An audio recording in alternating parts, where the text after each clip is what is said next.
General election now. James Wyle. Thank you very much, Madam Deputy Speaker. Today's inflation figures underline once again the very real pressures that my constituents and people across the country are facing with higher bills and the cost of living. So I welcome the action that my honourable friend the Chancellor has taken to change major elements of the growth plan and to settle the markets, because it's only with economic stability and fiscal responsibility that we can create a platform for growth and help protect our constituents from higher inflation and higher interest rates.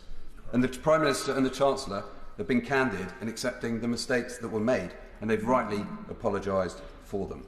And now we need to focus on setting out a plan that sees debt falling over the medium term while delivering growth and higher living standards. But listening to the debate, I didn't recognise much of the criticism of this government's record on growth, investment or jobs.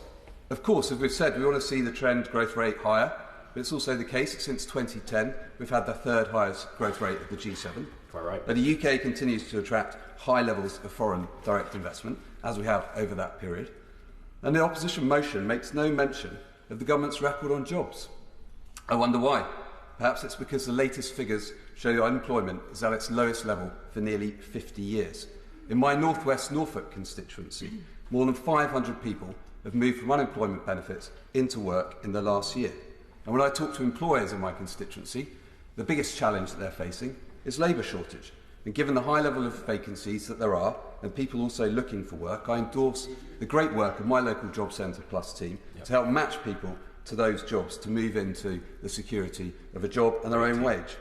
And perhaps the reason the party opposite didn't refer to jobs is, as my honourable friend for Broadland mentioned, but I think it bears repeating as often as possible, no Labour government has left office with unemployment lower than when they came into power.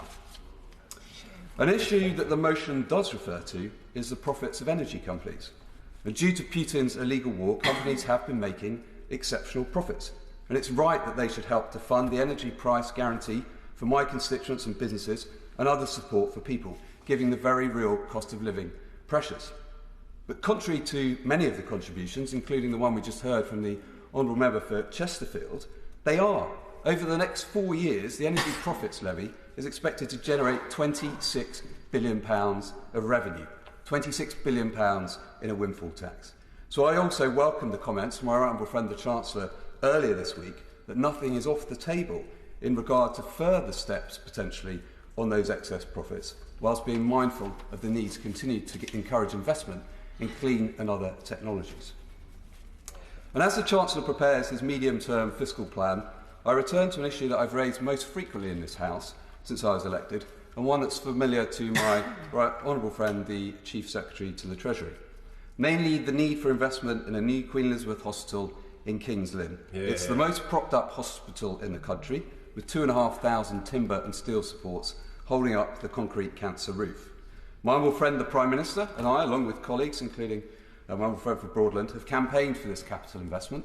Indeed, I raised it when I met with her yesterday morning. I've pressed the case with the new Health Minister, who understands the real safety issues involved, and I look forward to the new Health Secretary visiting soon to talk to patients and staff about the impact this is having on care. And given the pressing need and the value for money of this case, I urge the Government to confirm QEH will be one of the new hospital schemes and part of the planned capital investment programme for the new hospitals programme. Madam Deputy Speaker, the Government has demonstrated over the past decade its commitment to delivering economic stability, to growing our economy, to boosting employment and attracting investment. And as we move forward, we must maintain that focus to drive growth whilst protecting the most vulnerable in our society.